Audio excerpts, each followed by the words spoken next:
Last lecture में मैंने आपको पढ़ाया था आइडियल सॉल्यूशन के बारे में। आइडियल सॉल्यूशन क्या होता है, उसकी प्रॉपर्टीज़ क्या होती है। इस लेक्चर में मैं आपको पढ़ाऊंगा नॉन आइडियल सॉल्यूशन के बारे में। नॉन आइडियल सॉल्यूशन क्या होता है, उसके कितने टाइप्स होते हैं, और साथ में एक और टाइप के सॉल्यूशन जिसको बोलते हैं एजियोट्रॉपिक सॉल्यूशन। इसके बारे में आज के लेक्चर में पढ़ना है आपको। नॉन आइडियल सॉल्यूशन, उसके टाइप्स और एजियोट्रॉप सॉल्यूशन। तो चलिए स्टार्ट करते हैं। सबसे पहले non ideal solution. Non ideal solution Hindi में से बोलते हैं अनअदर्स बिलियन। तो ऐसा सॉल्यूशन जो राउल्स लॉ को फॉलो नहीं करता है उसे बोलते हैं नॉन आइडियल सॉल्यूशन। कोई भी सॉल्यूशन जो राउल्स लॉ को फॉलो नहीं करता है उसे बोलते हैं नॉन आइडियल सॉल्यूशन, और जो सॉल्यूशन राउल्स लॉ को फॉलो करता है उसे बोलते हैं आइडियल सॉल्यूशन। अब यहाँ पे हमें पढ़ना है नॉन आइडियल, तो मतलब जो राउल्स लॉ को फॉलो नहीं करता है। तो इसका डिफिनीसन अगर लिखना चाहें तो ये लिख सकते हैं कि any solution which not follow Raoult's law at all temperature and concentration. तो any solution which not follow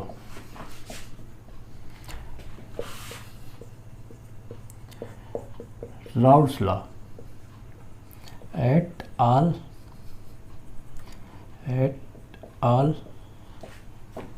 temperature and concentration are called non-ideal solution। ठीक है, तो अगर ये राउल्ट्स लॉ को फॉलो नहीं करता है, अगर ये राउल्ट्स लॉ को फॉलो नहीं करता है तो इसका जो राउल्ट्स लॉ ने जो फार्मूला दिया था वो दिया था P A equal to P naught A X A. Raoult's law का ये फार्मूला था। और अगर कोई भी सॉल्यूशन अगर राउल्ट्स लॉ को फॉलो नहीं करता है तो इस फार्मूले को भी वो फॉलो नहीं करेगा। तो नॉन आइडियल सॉल्यूशन के लिए ये हो जाता है कि P A not equal to P naught A X A, जहाँ पर पी ए क्या है, पी ए है vapour pressure of component A of solution. किसी भी सॉल्यूशन में कंपोनेंट ए का जो वेपर प्रेशर है उसको बोलते हैं पी ए।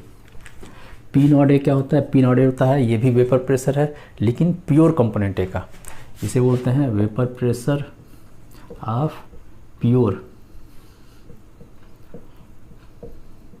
कंपोनेंट ए। और ये होता है मोल फ्रैक्शन ऑफ ए। तो ये तीन चीज़ें हैं। ये है पी ए वेपर प्रेशर है, किसी सॉल्यूशन में ए का वेपर प्रेशर कितना आ रहा है वो है। ये है अगर वो सॉल्यूशन प्योर केवल ए ले लेंगे तो उसका वेपर प्रेशर कितना आता है सेम टेम्परेचर पे ही। और ये होता है मोल फ्रैक्शन, उस सॉल्यूशन में ए का मोल फ्रैक्शन कितना है। तो इसी फार्मूले को बोलते हैं राउल्ट्स लॉ। राउल्ट्स लॉ ने ये फार्मूला दिया था, तो जो इस फार्मूले को सेटिस्फाई करता है उसे बोलते हैं राउल्ट्स लॉ, उसे बोलते हैं आइडियल सॉल्यूशन। और जो इस फार्मूले को सेटिस्फाई नहीं करता है वो होता है नॉन आइडियल सॉल्यूशन। तो ये राउल्ट्स लॉ को फॉलो नहीं करता है तो इसका मतलब जो पी ए है वो पी नॉट ए एक्स ए के इक्वल नहीं होगा। तो ये होता है नॉन आइडियल सॉल्यूशन। अब इसमें ये पढ़ना है कि अगर ये फॉलो नहीं करता है, अब इसमें ये जानना है कि अगर ये इसके इक्वल नहीं होता है तो ये ज़्यादा होता है या कम होता है। हो सकता है ये ज़्यादा हो सकता है ये ज़्यादा हो, दोनों में से कोई ज़्यादा हो सकता है, एक ज़्यादा होगा एक कम होगा। ठीक है, तो दो कंडीशन होता है इसमें, या तो पी ए ज़्यादा होगा पी नॉट ए से एक्स ए से, और दूसरा हो सकता है पी ए कम होगा पी नॉट ए एक्स ए से। इसके अलावा कुछ और प्रॉपर्टीज़ थी, कुछ कैरेक्टरिस्टिक्स थे नॉन आइडियल सोल्यूशन के। अब वो कैरेक्टरिस्टिक्स क्या थे, पहला था, ये सब पिछले लेक्चर में मैंने आपको बता दिया था, आइडियल और नॉन आइडियल सॉल्यूशन में डिफरेंस में ये चीज़ मैंने बताया था। पहला था डेल्टा वी, जो मिक्सिंग है वो हो जाएगा 0। ये किसके लिए होता है, आइडियल के लिए। और अगर नॉन आइडियल लेते हैं तो नॉट इक्वल टू 0। दूसरा होता है डेल्टा एच, ये भी नॉट इक्वल टू 0 होता है। और तीसरा फोर्स का एट्रैक्टिव फोर्स, ये भी नॉट इक्वल टू 0। ये तीनों कंडीशन होता है नॉन आइडियल सोल्यूशन के लिए। और जो इसके अलावा एक था राउल्ट्स लॉ का, वो भी लिख देते हैं यहाँ पे, मेन राउल्ट्स लॉ ही है। राउल्ट्स लॉ क्या था, P A not equal to P naught A X A, ये आपका राउट्स का है। तो नॉन आइडियल सोल्यूशन में ये चारों चीज़ होनी चाहिए कि उसका डेल्टा वी इक्वल नहीं होना चाहिए, डेल्टा एच इक्वल नहीं होना चाहिए जीरो के, ये अट्रैक्टिव फोर्स है, attractive force not equal to zero, and P A not equal to P naught A X A. ये होता है आपका नॉन आइडियल सोल्यूशन। अब हमें ये जानना है कि अगर नॉन आइडियल सोल्यूशन इसके इक्वल नहीं होता है तो क्या होगा, या तो जीरो से ज़्यादा होगा या तो जीरो से कम होगा। यहाँ पर क्या होगा, या तो इसकी वैल्यू इससे ज़्यादा होगी या तो इसकी वैल्यू इससे कम होगी। तो इसी आधार पर इसकी वैल्यू ज़्यादा है या कम है, इसके आधार पर नॉन आइडियल सोल्यूशन दो टाइप्स के होते हैं। तो इसे दोबारा लिखते हैं ऊपर की तरफ, इसे मिटा देते हैं पहले। अब पी ए और यहाँ पर है पी नॉट ए एक्स ए। अब दो कंडीशन होगी, या तो ये वैल्यू ज़्यादा इस वाले से, या तो ये वैल्यू इससे कम। तो दोनों कंडीशन को लिख देते हैं। पहला कंडीशन क्या होगा, हो जाएगा P A more than P naught A X A, ठीक है। और दूसरा कंडीशन क्या होगा, दूसरा होगा P A less than P naught A X A. तो ये दो कंडीशंस होने हैं इसमें, ठीक है। नॉन आइडियल सॉल्यूशन दो टाइप्स के होते हैं, किस बेसिस पे कि पी ए की value P naught A X A की वैल्यू से ज़्यादा है या इससे कम है। तो ये दो कंडीशन है, एक पहला ये, दूसरा ये। इसके लिए हमें ग्राफ बनाना है, ठीक है। तो पहले ग्राफ बनाते हैं और ग्राफ से ही इन दोनों को समझते हैं, ठीक है। तो सबसे पहले एक ग्राफ बन गया ऐसा, इधर होता है प्रेशर, वेपर प्रेशर है, और इधर की तरफ है मोल फ्रैक्शन, मोल फ्रैक्शन। अब जो आइडियल सॉल्यूशन था, अगर आइडियल सॉल्यूशन की बात करते हैं, यहाँ पे लिखते हैं मोल फ्रैक्शन। मोल फ्रैक्शन जो लिखते हैं यहाँ पे लिखते हैं एक्स ए और एक्स बी। इस पॉइंट पर जो x है उसकी वैल्यू 1 है और इसकी वैल्यू हो जाएगी 0। जैसे जैसे हम इधर से इधर की तरफ बढ़ते जाएंगे, इधर से इधर की तरफ बढ़ेंगे, तो a का जो मोल फ्रैक्शन है वो क्या होगा, धीरे धीरे घटता जाएगा और उसमें b का मोल फ्रैक्शन बढ़ता जाएगा।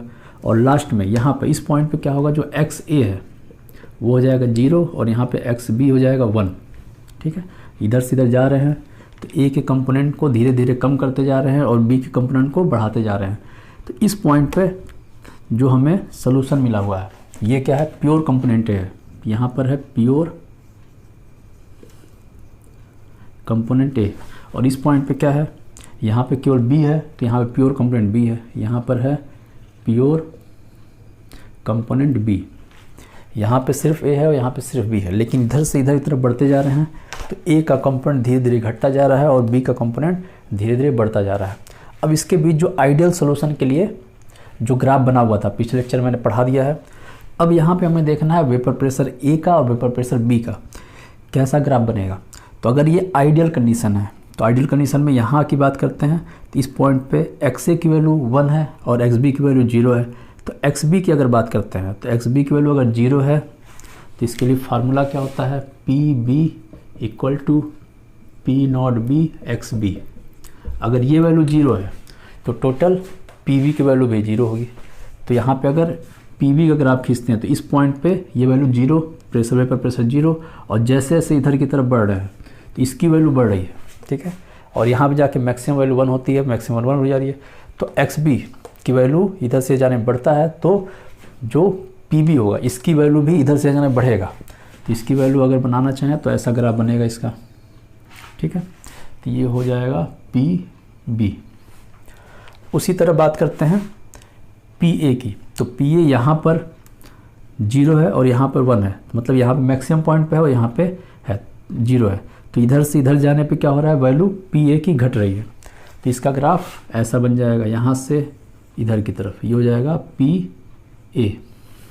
अब इस पॉइंट को अगर मिला देते हैं, यहाँ से यहाँ तक मिला दिए तो ये बन गया पी टी बन गया, मतलब टोटल वेपर प्रेशर, ठीक है। पी टी मतलब P A plus P B, ठीक है।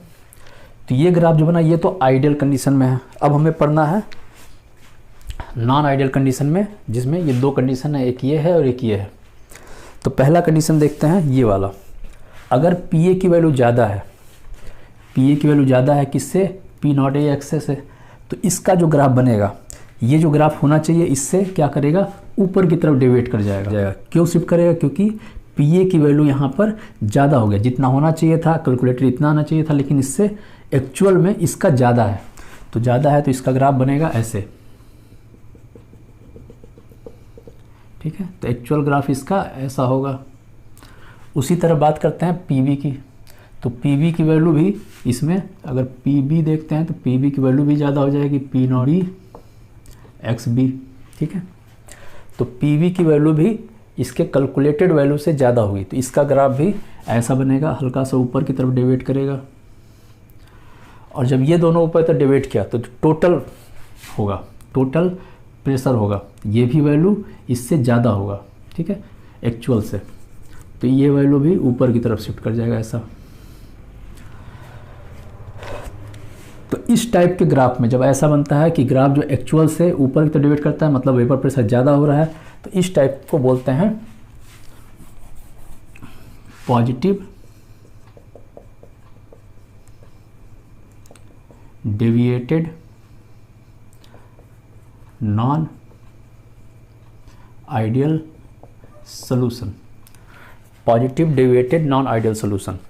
तो ये वाला जो ग्राफ है positive deviated non ideal solution है, धनात्मक, हिंदी बोलने धनात्मक विचलन अनआदर्श विलयन, धनात्मक विचलन अनआदर्श विलयन। तो पहला एक ग्राफ तो ऐसा बन जाएगा। दूसरा यहाँ की बात करते हैं, ठीक है। अब यहाँ पर क्या है कि ये वैल्यू ज़्यादा है, ये वैल्यू कम है, तो अगर हमें इसका ग्राफ बनाना है तो अगर आइडियल केस है तो इसका ग्राफ ऐसा बन गया, ठीक है। लेकिन यहाँ पर क्या है, हमें नॉन आइडियल देखना है, तो ये वैल्यू ज़्यादा है, ये वैल्यू कम है, तो ये वैल्यू यहाँ पर अगर ये x1 और xb0, तो ये वाला जो ग्राफ है, ये वाला ग्राफ क्या है, P का ग्राफ है, और ये वाला ग्राफ PB का ग्राफ है, ठीक है। तो अब जो एक्चुअल होगा वो क्या होगा, PA की वैल्यू एक्चुअल से कम होगा, तो इसका जो ग्राफ बनेगा इसमें नीचे की तरफ डेविएट करेगा। इसको दूसरे कलर से बना देते हैं, ये नीचे की तरफ डेविएट करेगा। उसी तरह ये वाला भी एक्चुअल से नीचे की तरफ डेविएट किया, और ये वाला भी नीचे की तरफ डेविएट किया, तो इसका एक्चुअल में ग्राफ ऐसा बनेगा, ठीक है। उसी तरह यहाँ पर इसका ग्राफ भी ऐसा होगा, ठीक है। तो इसे बोलते हैं, ये नीचे की तरफ गया तो ये हो गया निगेटिवली डेविएटेड हो गया, तो इसका नाम हो जाएगा, इस सॉल्यूशन का नाम होगा negative deviated non ideal solution. तो दो टाइप के सॉल्यूशन होते हैं, नॉन आइडियल वाले दो टाइप के सॉल्यूशन होंगे, एक होगा पॉजिटिवली डेविएटेड और दूसरा होगा निगेटिवली डेविएटेड। और उसका अगर ग्राफ बनाना चाहें तो ये ग्राफ बनेगा, इधर वेपर प्रेशर, इधर मोल फ्रैक्शन, इसमें भी सेम इधर है, इधर वेपर प्रेशर, इधर की तरफ मोल फ्रैक्शन। ये ऊपर ग्राफ है PT, यहाँ पर भी ऊपर ग्राफ है PT। अब हमें इन दोनों के बारे में डिफरेंस जानना है कि दोनों में क्या क्या डिफरेंस है। तो सबसे पहला डिफरेंस तो इसके ग्राफ से ही मिल जाएगा। इसमें होता है PA ज़्यादा होगा किससे, P नॉट A XA से, और इसी तरह PB भी ज़्यादा होगा P नॉट B XB से, ठीक है। इसमें जो होगा पहला PA कम होगा P नॉट A XA से, और PB P not B XB से, ठीक है।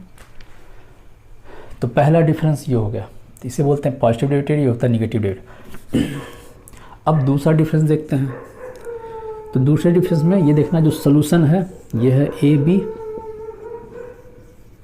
अब इस सॉल्यूशन में अगर A का भी और B का भी वेपर प्रेशर ज़्यादा है, तो इसमें A और B का जो वेपर प्रेशर होगा वो ज़्यादा है कैलकुलेटेड वैल्यू से। तो इसको ऐसे बनाते हैं, तो इसका अगर वेपर प्रेशर A का ज़्यादा है और वेपर प्रेशर B का भी ज़्यादा है, ठीक है। तो ये ज़्यादा क्यों बनाया, क्योंकि ये ज़्यादा वेपर बनाया।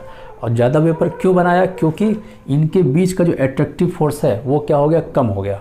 पहले एट्रैक्टिव फोर्स ज़्यादा था, बाद में पहले A के साथ जो एट्रैक्टिव फोर्स था और बी के साथ जो अट्रैक्टिव फोर्स था, लेकिन ए और बी का अट्रैक्टिव फोर्स है, ये अट्रैक्टिव फोर्स कम हो गया, इसका अट्रैक्टिव फोर्स ज़्यादा है और इसका अट्रैक्टिव फोर्स कम है। तो जब अट्रैक्टिव फोर्स कम है तो ये बहुत आसानी से अलग हो जाएंगे और इसके वेपर बन जाएंगे, तो इसलिए इसका वेपर ज़्यादा बनता है। तो इस केस में क्या था कि अगर फोर्स ए बी लेते हैं, और ये फार्मूला बताया गया था आइडियल गैस के लिए, तो आइडियल गैस के लिए ये फार्मूला था, लेकिन यहाँ पर क्या हो रहा है, इसका अट्रैक्टिव फोर्स कम है तो यहाँ पर ये बन जाएगा। ठीक है, तो सॉल्यूशन में जो कंपोनेंट है उसका जो अट्रैक्टिव फोर्स है वो कम होगा, जबकि प्योर कंपोनेंट में अट्रैक्टिव फोर्स ज़्यादा होगा। इसमें इसका उल्टा बनता है क्योंकि इसमें वेपर प्रेशर कम बनेगा, तो इसमें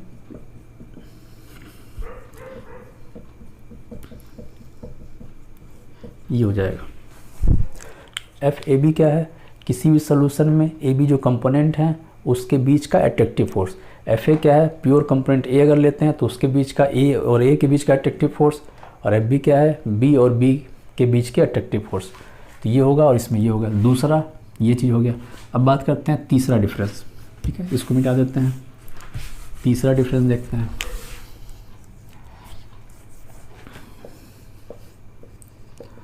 डेल्टा वी मिक्स की बात करते हैं। ठीक है, तो डेल्टा वी मिक्स ज़्यादा हो जाएगा जीरो से।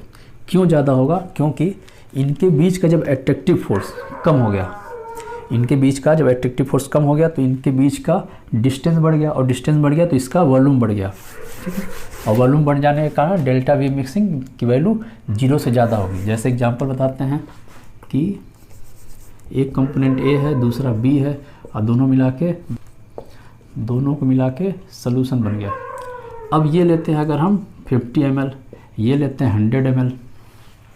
ठीक है, तो ये जो बनना है ये बनना चाहिए था 150 ml आइडियल सोल्यूशन के लिए, लेकिन नॉन आइडियल के लिए इसकी वैल्यू ज़्यादा या तो कम बनता है। ठीक है, तो यहाँ पर इसकी वैल्यू जो है क्या बनेगा, अगर ए और बी इनके बीच का डिस्टेंस ज़्यादा हो गया, तो अगर ज़्यादा हो गया तो इसका वॉल्यूम ज़्यादा हो जाएगा, तो ये कितना बनेगा, 150 से भी ज़्यादा बन जाएगा, 150 प्लस ml। ठीक है, 150 ml से ये ज़्यादा बन जाएगा। वही यहाँ की बात करते हैं तो यहाँ पर ए बी जो कंपोनेंट बना, जो सोल्यूशन बना, उसके बीच का अट्रैक्टिव फोर्स ज़्यादा होगा, और ज़्यादा होने के कारण इसका वॉल्यूम कम हो जाएगा। तो यहाँ पर क्या हो जाएगा, delta we mixing is less than 0। ठीक है, तो इसका वॉल्यूम घट जाएगा, इसमें वॉल्यूम जो है उसका बढ़ जाएगा। तो अगला डिफरेंस, तीसरा डिफरेंस ये था। फोर्थ डिफरेंस देखते हैं, फोर्थ एंड लास्ट। तो फोर्थ डिफरेंस है इसमें डेल्टा एच हीट देखना है, चेंज इन एंथैल्पी। ठीक है, चेंज इन एंथैल्पी देखना है। तो अगर आइडियल गैस के लिए क्या था, जीरो था, नॉन आइडियल के लिए पॉजिटिव या तो नेगेटिव, तो यहाँ पे भी देखना है क्या होगा। तो उसके लिए वापस उसी कंपोनेंट की बात करते हैं, ए और ए, बी और बी, और यहाँ बन गया ए बी। तो इनके बीच का डिस्टेंस जो है ज़्यादा हो गया, तो ज़्यादा हो गया तो इसलिए इसके जो बॉन्ड बनेंगे, ठीक है, इसके बीच का डिस्टेंस पॉजिटिव में ज़्यादा हो गया, और ज़्यादा हो गया क्यों, क्योंकि इनके बीच का जो इंटरमॉलिक्यूलर अट्रैक्टिव फोर्स है वो कम है। तो इनके बीच का जो बॉन्ड बना वो क्या हो जाएगा, वीक बॉन्ड हो जाएगा, वीक बॉन्ड। और इनके बीच का जो बॉन्ड है वो क्या है, स्ट्रॉन्ग बॉन्ड है। ठीक है, और यहाँ का बॉन्ड अगर स्ट्रॉन्ग है तो अगर इस बॉन्ड को तोड़ने में जितनी एनर्जी लगेगी, यहाँ पर जो एनर्जी बॉन्ड फार्मेशन जो एनर्जी रिलीज होगी वो इसके कंपेयर में इसकी एनर्जी कम होगी। तो इसके वजह से जो डेल्टा एच होगा, तो इसके वजह से जो डेल्टा एच है, डेल्टा एच अगर हम इसकी बात करते हैं ए बी का, और delta H A plus delta H B divide by 2 ideal के लिए था, नॉन आइडियल के लिए इक्वल नहीं होगा। और क्या होगा, इसकी एनर्जी कम है। ठीक है, तो ये वैल्यू हो जाएगा ऐसे। ठीक है, तो इसकी एनर्जी ज़्यादा क्योंकि स्ट्रॉन्ग बॉन्ड है, इसकी एनर्जी कम क्योंकि ये वीक बॉन्ड है। तो ये है एंथैल्पी बोल सकते हैं, एनर्जी बोल सकते हैं। तो इसको एंथैल्पी बोल सकते हैं, एनर्जी बोल सकते हैं। तो एंथैल्पी, ठीक है, तो अब हमें देखना है एंथैल्पी, चेंज इन एंथैल्पी। तो चेंज इन एंथैल्पी जो लिखते हैं delta A B minus H A plus H B divide by 2 ये होता है। ठीक है, अगर ये वैल्यू है तो ये वैल्यू इसमें ज़्यादा है, ये वैल्यू कम है, तो इसकी वैल्यू 0 से ज़्यादा आएगी। तो चेंज इन एंथैल्पी ये होता है 0 से ज़्यादा। सेम अगर यहाँ की बात करें नॉन आइडियल के लिए, तो नॉन आइडियल के लिए ए बी बी और यहाँ पर ए बी बना, ठीक है। तो यहाँ पे जो ए बी होगा, ठीक है, एच ए बी, इसकी जो एंथैल्पी होगी वो क्या होगी, कम होगी इससे, इसकी एंथैल्पी से।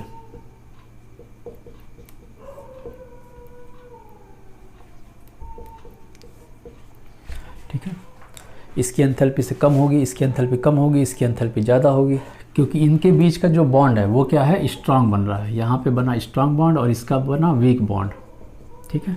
और वीक बॉन्ड बन रहा है तो इसको एनर्जी को, इसके बॉन्ड, तो वीक बॉन्ड बन रहा है तो इसके बॉन्ड को तोड़ने में कम एनर्जी लगेगा, लेकिन ये बॉन्ड फॉर्मेशन में ज़्यादा एनर्जी रिलीज होगी, ठीक है। तो इसलिए, तो इसके लिए डेल्टा एच मिक्सिंग की अगर बात करते हैं तो ये वैल्यू कम है, ये वैल्यू ज़्यादा है, तो डेल्टा एच,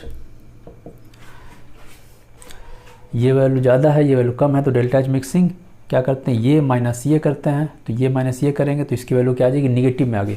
और निगेटिव में आने का मतलब 0 से कम। तो ये आपका फोर्थ था।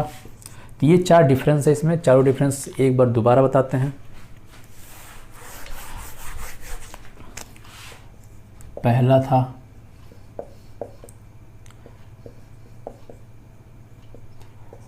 दूसरा डेल्टा वी मिक्सिंग ज़्यादा हो जाएगा 0 से, तीसरा डेल्टा एच मिक्सिंग ज़्यादा हो जाएगा 0 से, और फोर्थ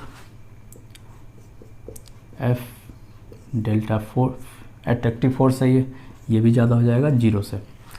तो ये वैल्यू थे 4 इसमें थे, इसमें इसका उल्टा रहेगा, तो ये है पॉजिटिव, ये है निगेटिव डेविएशन। तो ये 2 टाइप के डेविएशंस होते हैं।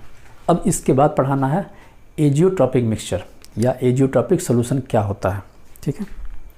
तो वो भी एक नॉन आइडियल सोल्यूशन का ही केस है, नॉन आइडियल सोल्यूशन। तो इसके बारे में जानना है।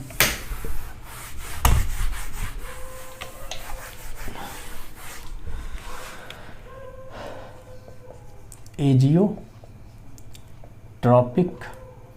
सॉल्यूशन हिंदी में से बोलते हैं स्थिर क्वाथीबिलेन।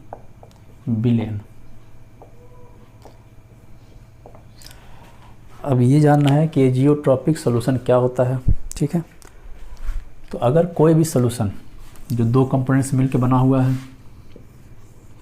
जैसे एक कंपोनेंट है ए और दूसरा कंपोनेंट है बी, इन दोनों से मिलके जो कंपोनेंट बना हुआ है ए बी बना हुआ है सॉल्यूशन। अब हमें देखना ये है कि अगर ए का बॉइलिंग पॉइंट जो है, अगर ए का बॉइलिंग पॉइंट कम है, इसका बॉइलिंग पॉइंट ज़्यादा है, कोई भी डिफरेंस है, तो मान लेते हैं इसका 55 डिग्री बॉइलिंग पॉइंट है और इसका मान लेते हैं 95 डिग्री बॉइलिंग पॉइंट, ठीक है। इसका बॉइलिंग पॉइंट 55, इसका बॉइलिंग पॉइंट 95 है, ठीक है। तो अगर इन दोनों सोल्यूशन को अगर हम 55 डिग्री पर ही इसको गर्म करते हैं, इसको भी गर्म किए, इसको भी गर्म किए, तो इसमें से ये वाला बॉयल होने लगेगा और ये बॉयल नहीं होगा लेकिन वेपर बनाएगा, ठीक है। वेपर ये भी बनाएगा, वेपर ये भी बनाएगा, लेकिन ये बॉयल होगा और ये बॉयल नहीं होगा, क्योंकि इसका बॉइलिंग पॉइंट भी 55 डिग्री है, इसका 95 है। तो ये बॉयल तो नहीं होगा लेकिन इसका वेपर बनाएगा। तो जब भी ये वेपर बना रहा है, ठीक है, तो यहाँ पर जो वेपर प्रेशर होगा ए का और यहाँ पे जो वेपर प्रेशर होगा बी का, इन दोनों में रिलेशन क्या होगा, पी ए की वैल्यू ज़्यादा होगा पी बी से, ठीक है। क्योंकि ए ज़्यादा वेपर बनाएगा, बी कम वेपर बनाएगा, क्योंकि इसका जिसका बॉइलिंग पॉइंट कम होता है वेपर ज़्यादा बनाता है, जिसका बॉइलिंग पॉइंट ज़्यादा होता है वेपर कम बनाता है, सेम टेम्परेचर पे, ठीक है। अब इन दोनों को हम मिला देते हैं यहाँ पे, ठीक है। यहाँ पे दोनों को मिला दिए और सेम 55 पे ही इसको 55 डिग्री टेम्परेचर पे ही इसको गर्म करते हैं। तो यहाँ पे भी सेम केस होगा, ए का वेपर ज़्यादा बनेगा, बी का वेपर कम बनेगा, इसलिए वेपर प्रेशर ए का ज़्यादा होगा और बी का कम होगा, ठीक है। नॉर्मल केस में ऐसा होता है। तो 55 डिग्री पर ही इसको बॉयल करते हैं, 55 डिग्री पर इसको गर्म करते हैं। तो अगर इसको गर्म करते हैं अब यहाँ पे मान लेते हैं ए और बी का कुछ ना कुछ मोल हो गए, तो इसके मोल मान लेते हैं 0.6 और इसको मान लेते हैं 0.4। ठीक है, मान लीजिए ये 0.6 मोल है इसमें सोल्यूशन में और ये 0.4 मोल है। अब जब 55 पे इसको गर्म करेंगे तो ये वाला ज़्यादा वेपर बनाएगा। ठीक है, तो जब ये ज़्यादा वेपर बनाएगा तो ये जीरो, तो वहाँ पे वेपर में, ठीक है, वेपर में जो इसका मोल्स होंगे, वेपर में जो ए होंगे वो ज़्यादा होंगे, तो 0.6 से बढ़कर मान लीजिए 0.7 हो गया, और ये अगर इतना हो गया तो ये वाला क्या होगा, घट जाए 0.3 होगा। ठीक है, तो जिसका वेपर प्रेशर ज़्यादा है, ठीक है, जिसका वेपर प्रेशर ज़्यादा है, या फिर ऐसे कह दे जिसका बॉइलिंग पॉइंट कम है, वो गर्म करने के बाद उसके वेपर में जो मोल फ्रैक्शन होगा वो ज़्यादा होगा। ठीक है, ये क्या है, वेपर है और ये है सॉल्यूशन। तो सॉल्यूशन में जो भी हो इनका फ्रैक्शन, लेकिन जब इसको गर्म करेंगे तो वेपर में जिसका बॉइलिंग पॉइंट कम होगा वो ज़्यादा वेपर बनाएगा, जिसका बॉइलिंग पॉइंट ज़्यादा होगा वो कम वेपर बनाएगा। ठीक है, ऐसा होता है जनरली। लेकिन एजियोट्रॉपिक सॉल्यूशन क्या होता है कि इसमें जब इसे गर्म करते हैं, ऐसे ही दो सॉल्यूशन ए और बी, इसको गर्म किए, दोनों का बॉइलिंग पॉइंट अलग अलग है, और वहीं सेम मान लेते हैं, इसका 55 इसका 95, और इसको 55 डिग्री पे अगर गर्म करते हैं तो यहाँ पे जो इसका मोल फ्रैक्शन होगा, इसको मान लेते हैं मोल फ्रैक्शन x, इसको मान लेते हैं y।